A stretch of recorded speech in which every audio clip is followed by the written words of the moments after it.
Hello, good morning students.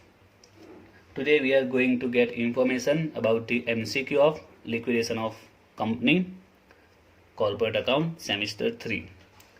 Previously I already put video on how to prepare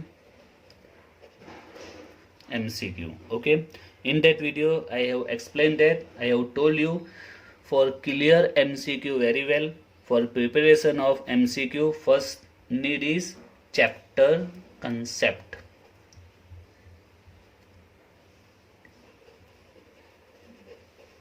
okay, ચેપ્ટરનો concept clear હોવો જરૂરી છે. First condition. હવે ચેપ્ટરનો concept, how can you clear the concept of chapter? Simple છે. ચેપ્ટરની જે theory છે, શોર્ટ સમ છે એન્ડ long sum છે. If you complete these 3 points, in my opinion, your chapter concept is clear. Okay, theory તમારે at least 2 or 3 time read કરવી પડશે. Short sum છે તે, લોંગ સમ છે તે, લોંગ સમ વધારે નહીં પણ at least 5 to 6 sum in each chapter. Okay, if you completed in any accounts, your chapter concept is clear and you can solve MCQ easily. Now today I will explain how to clear this chapter concept and MCQ. Okay, તો first of all વાત કરીએ આપણે થિયરીની, કે theory કઈ રીતે prepare કરવી. Okay, many students still ask me, sir, we want MCQ. If you have MCQ, please give me MCQ. ઘણા student કહે છે MCQ માંગે છે. તો દરેક સ્ટુડન્ટને હું જ કહેવા માંગુ છું કે MCQ ચલો તમારી પાસે હશે, બટ કન્સેપ્ટ ક્લિયર નહીં હશે તો MCQ નો કોઈ મિનિંગ જ નથી. Okay, it's useless without clearing the concept of the chapter. એટલે ફર્સ્ટ ફોકસ ઓન ચેપ્ટર. ચેપ્ટરનો કન્સેપ્ટ ક્લિયર થાય પછી તમે MCQ ની પ્રિપેરેશન કરો, you can easily solve any MCQ. તો આજે હું એક્સપ્લેન કરીશ કઈ રીતે તમારે ચેપ્ટરનો કન્સેપ્ટ ક્લિયર કરવો. તો ફર્સ્ટ ઓફ ઓલ વાત કરીએ આપણે થિયરી. ઓકે, તો થિયરીનો કન્સેપ્ટ કઈ રીતે ક્લિયર થશે, થિયરીમાંથી MCQ કઈ રીતે આવી શકે છે. ઓકે, તો જો લિક્વિડેશન ઓફ કંપની, હવે ચેપ્ટરની જે થિયરી છે જે બુક્સમાં આપેલી છે એ થિયરી અહીંયા છે. તો કયા કયા પોઈન્ટ્સ MCQ તરીકે આવી શકે છે in the chapter from the liquidation of company. A company is taken into liquidation for the following reason. You have to note down this point. Okay, બુક્સમાં આપેલા જ છે. તો લિક્વિડેશન ઓફ કંપનીમાંથી થિયરી MCQ કઈ રીતે આવી શકે છે, કયા પોસિબલ છે એ હું અત્યારે એક્સપ્લેન કરીશ. First of all reason. Okay, you can like this. Okay, આ પ્રકારે અંડરલાઈન કરી દો. બરાબર છે. તો આનાથી તમને એક્ઝામ વખતે પ્રિપેરેશનમાં ઘણો ફાયદો પડશે at the day of the exam. તો કયા કયા રીઝન છે કે જે રીઝનથી લિક્વિડેશન થાય છે? Due to insufficient capital, it may not be able to carry on business profitability and may want to sell business to another company. તો આમાં કયા રીઝન આપ્યા છે? Due to insufficient capital and want to sell business to another company. When the period, if any, fixed for the duration for company by the article has expired. તો means period expire થઈ જાય. જે time માટે decide કર્યું હોય કે 10 years 20 years અમે work કરીશું, આર્ટિકલમાં એ લોકોએ પ્રોવિઝન કરી હશે કે 20 years વર્ક કરીશું, એ કમ્પ્લીટ થશે એટલે કંપનીનું લિક્વિડેશન થશે. When the object for which the company has એસ્ટરી હેવ બીન ફૂલફિલ, મીન્સ જે ઓબ્જેક્ટ છે, જે પર્પઝ છે, પર્પઝ ફૂલફિલ થઈ ગયો છે. When due to insufficient management, means management perfect નથી એને કોઈ પણ રીઝન હોઈ શકે છે, અથવા તો ફાઇનાન્શિયલ જે પોઝિશન છે, બરાબર છે, એકદમ ડાઉન થઈ શકે, એને કારણે ઇમ્પોસિબલ ટુ કન્ટિન્યુ બિઝનેસ. તો તમારે શોર્ટમાં આ પોઈન્ટ યાદ રાખી શકો. Okay, MCQ can be made from this point. Like question હશે, which was the following is the reason of the liquidation of company. નીચેનામાંથી કયું રીઝન છે લિક્વિડેશન ઓફ કંપનીમાંથી? તો ઓપ્શનમાં તમને આ રીતના ઓપ્શન આપી શકે છે, એમાં તમે સિલેક્ટ કરી શકો છો which is the reason. Clear? તો આ પ્રકારે પોઈન્ટ આઉટ કરી દો. and before exam, okay, at least read everything and I did note down કરી દો. and at the day of the exam you just read this point. Reason, which reason? Due to insufficient capital, want to sell business to another company, period, આર્ટિકલ્સમાં જે હશે તે expire થઈ ગયો છે, જે object છે તે ફૂલફિલ થઈ ગયો છે. ક્લિયર? તો આ પ્રકારે થિયરીનો કન્સેપ્ટ ક્લિયર કરી શકાય છે. તો આ ચેપ્ટરમાં જેટલા બી પોસિબિલિટી છે થિયરીને લગતા MCQ હું આજે એક્સપ્લેન કરીશ. દેન મોડ્સ ઓફ વાઇન્ડ, એટલે કે ટાઈપ્સ એમ કહી શકીએ કે કઈ કઈ મેથડ છે, કઈ ટાઈપથી લિક્વિડેશન થઈ શકે છે. તો first of all remember this section. Okay, company એકમાં કઈ સેક્શનમાં શો કર્યું છે? સેક્શન 270. તો આનો પણ એમસીક્યુ બની શકે છે. In which section mode of winding up company is given. Okay, કઈ સેક્શનમાં આપેલા છે? તો સેક્શન 270 માં. ભાઈ how many mode? There are 2.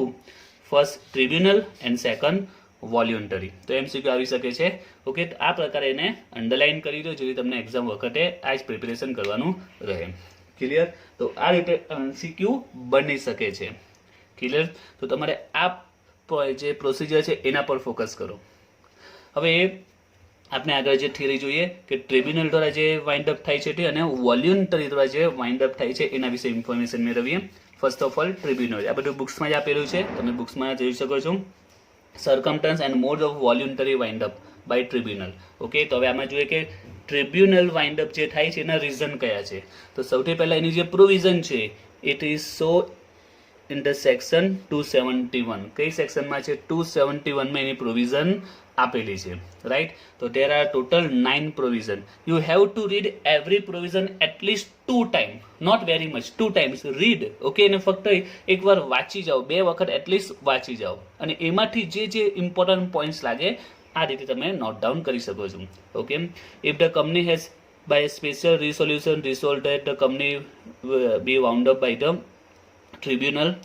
If the company has made a default in delivering the statutory report to the registrar or in a holding statutory meeting, if the company does not commence its business within a year from its incorporation or closes its business for a whole year. તો જો આના પર એક MCQ બની શકે છે કે after the if company does not commence its business within a year, it's incorporation. Incorporation એટલે કે એનું જે રજિસ્ટ્રેશન થઈ જાય છે, રજિસ્ટ્રેશન થયા પછીના within a 1 year company does not start business અથવા તો આખું વર્ષ પૂરું યર બિઝનેસ ક્લોઝ રાખે છે, in that case tribunal wind up the company.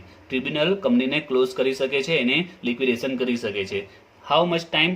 1 year. Okay, 1 વર્ષની અંદર જો બિઝનેસ સ્ટાર્ટ નહીં કરે અથવા 1 વર્ષ સુધી બિઝનેસ ક્લોઝ રાખશે તો કંપનીનું શું થશે? લિક્વિડેશન થઈ શકે છે by tribunal.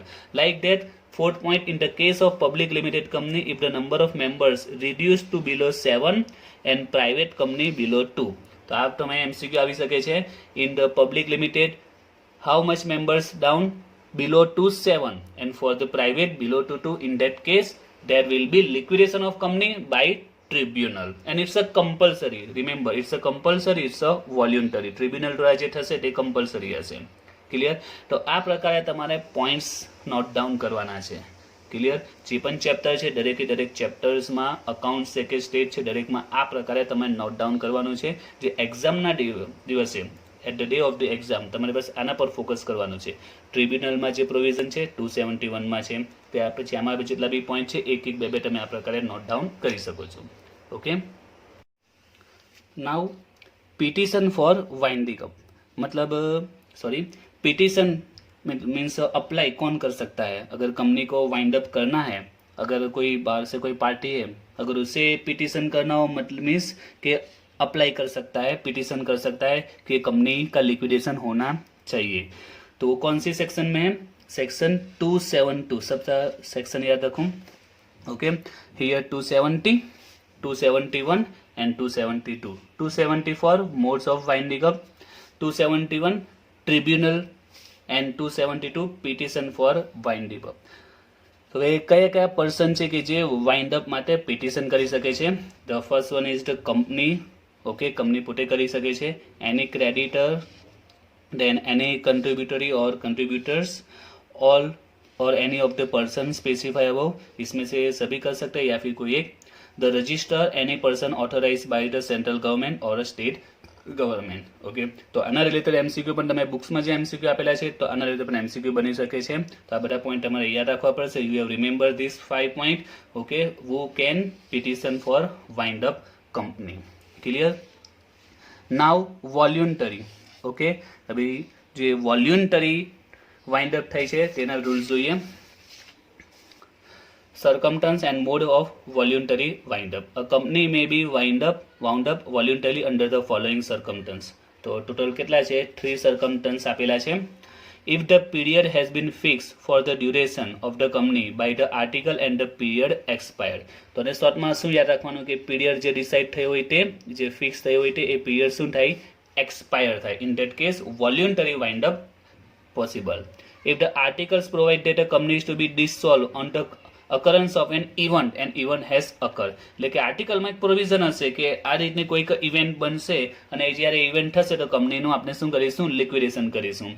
occurrence of event, okay, એવી કોઈક પ્રોવિઝન કરી છે આર્ટિકલ્સમાં અને હવે ઇવેન્ટ એકચ્યુઅલમાં અકર થાય છે, ડિસાઇડ થઈ હોય તે. In the above cases, the company must pass a resolution in the general meeting requiring the company to be wound up voluntarily. તો આમાં એક રૂલ શું છે, કંપનીએ જનરલ મીટિંગ કરવી પડશે અને એમાં એનું રિસોલ્યુશન પાસ કરવું પડશે કે we want to voluntary wind up. Clear? If the company passes a special resolution that the companies would be wound up voluntary. હવે આ શેના કેસીસ છે, આ સ્પેશિયલ રિસોલ્યુશન છે. ઓકે, તો સ્પેશિયલ રિસોલ્યુશન અને આ ફર્સ્ટ એન્ડ સેકન્ડ એમાં એક નોર્મલ જે રીતે રિસોલ્યુશન થાય છે તે, and in this case he has to pass special resolution. તો એના કેસીસ આપેલા છે. When a company has pass resolution for a voluntary wind up, it shall be give notice of the resolution within of 14 days of passing resolution. તો remember these days કે 14 days ની અંદર એમને notice આપવી પડશે અને વાઇન્ડ અપ કરવું પડશે. ક્લિયર? તો આ રીતે જે શોર્ટમાં પોઈન્ટ છે એને નોટ ડાઉન કરી દો, બરાબર છે, જેથી એક્ઝામમાં તમને કામ પડી શકે. જેટલી પણ થિયરી પોઈન્ટ છે એટલીસ્ટ 2 times થિયરીને યાદ રાખજો, 2 times રીડ કરો, પોઈન્ટને આ રીતે રાઇટ ડાઉન કરી દો, નોટમાં લખી દો અથવા તો ટીક માર્ક કરી દો અને એક્ઝામના દિવસે at the day of the exam એકવાર રીડ કરી દો શોર્ટમાં, એટલે રિવિઝન બી તમારું ફટાફટ થઈ જશે. ક્લિયર? ત્યાર પછી જે બીજે જે પોઈન્ટ આવી શકે છે તે એ છે liquidators final statement of receipt and payments. તો આના પરથી પણ એમસીક્યુ બની શકે છે. હવે ચેપ્ટરમાં તમને આ સ્ટેટમેન્ટ વિશે ઇન્ફોર્મેશન હોવી જોઈએ. જે પેમેન્ટ થાય છે, first secure creditor, then liquidator expense and remuneration, preference creditor, then creditor having floating charge means debenture, unsecured creditor, preference and equity. તો આમાં MCQ આવી શકે છે, like first of all payment કોને કરવામાં આવે છે, that is secure creditors. Okay, and also secure ક્રેડિટરમાં કોને કોને કન્સિડર કરવામાં આવે છે, તો એની dues to worker. I have explain in regular જે ચેપ્ટર એમાં એક્સપ્લેન કર્યું છે કે સિક્યોર ક્રેડિટરમાં કોને કન્સિડર કરવામાં આવે છે, એની liability of workers like a workers provident fund, workers salary, okay, workers gratuity, these all are secure creditor. And also if we ever take a loan and give any property as a ગીરવે જે property મૂકેલી હોય, બરાબર છે, અને એની સામે જો આપણે loan લીધી હોય તો એ પણ સિક્યોર ક્રેડિટરનો પાર્ટ છે. તો એ રીતે એમસીક્યુ બની શકે છે. લાસ્ટ પેમેન્ટ કોને થાય છે, last payment has made two equity shareholder, જે પણ રિમેનિંગ અમાઉન્ટ હશે તે. દેન એમસીક્યુ બીજો પણ પ્રિપેર થઈ શકે, લાઈક ધેટ અનસિક્યોર ક્રેડિટરને પેમેન્ટ થાય છે, બરાબર છે, તો અનસિક્યોર ક્રેડિટરનો પેમેન્ટના એમસીક્યુ આવી શકે કે before after which liability unsecure creditors are paid, after which liability payment unsecure creditors are to be paid. તો કઈ લાયબિલિટીના પેમેન્ટ પછી અનસિક્યોરને પેમેન્ટ થાય છે, that is creditor having floating charge means debenture. Okay, તો એ પ્રકારે એમસીક્યુ બની શકે છે. You have to remember this format, right. Then preferential creditor વિશે પણ તમે યાદ કે પ્રેફરન્શિયલ ક્રેડિટરમાં you know very well there R 5 points we have to remember four preferential creditor. તો જે રીતે સ્ટાર્ટિંગમાં કીધું કે જે થિયરિકલ એમસીક્યુ આવી શકે છે, રાઈટ, તો એના માટે એટલીસ્ટ 2 ટાઈમ રીડ કરો અને આવા પોઈન્ટ નોટ ડાઉન કરો. ઓકે, તો in this way you can clear all chapters theory, બરાબર છે. તો એકદમ સિમ્પલ રૂલ્સ છે આ. થિયરી માટે શું કરવાનું છે, 2 ટાઈમ રીડ કરો, પોઈન્ટને નોટ ડાઉન કરો, at the day of the exam only focus on this point. Clear? તો આ પ્રકારે જે પણ ચેપ્ટરમાંથી થિયરી પૂછાશે આ રીતે પ્રિપરેશન થઈ શકે છે. And you can follow this step all account and state. જે પણ અકાઉન્ટ્સ ને સ્ટેટ છે બંનેમાં આ પ્રકારે પ્રિપરેશન પોસિબલ થઈ શકે છે. નાવ જે સમ છે તે સમમાંથી પણ થિયરી પોઈન્ટ આવી શકે છે. તો એના માટે મેં કહ્યું છે કે તમે જો લોંગ સમ જે પણ છે એમાં એટલીસ્ટ 5 to 6 ની પ્રિપરેશન કરો, અને આના માટે પોસિબલ હોય તો ઇલ્યુસ્ટ્રેશનની પ્રિપરેશન કરી લો. ઇલ્યુસ્ટ્રેશન એક વખત સમને પ્રેક્ટિસ કરો, બિકોઝ એમાં આન્સર બી રેડી હશે, તો કન્ફ્યુઝન હશે તો આન્સર તૈયાર જ છે, રાઈટ. અને શોર્ટ સમ આપેલા છે એની પ્રિપરેશન કરો. તો એનાથી ચેપ્ટરમાં જે સમ છે તો સમ રિલેટેડ એમસીક્યુ કઈ રીતે પૂછાય, I have already explain in this video કે સમમાંથી એમસીક્યુ બની શકે છે. જો એના માટે આપણે જોઈએ એક એક્ઝામ્પલ, જેમ કે બુક્સમાં જ આપેલું છે ઇલ્યુસ્ટ્રેશન 2. The New India Company Limited was taken into voluntary liquidation on 30/9/17. On this date, its total liabilities amounted 160, which included the following: income tax for the assessment year 14-15, 15-16 and 16-17 has been 5,000, 3,000 and 4,000, which is not still not paid. The assessment is completed each year 31st July. Now there is a question from the above information, find out preferential creditor and unsecured creditor.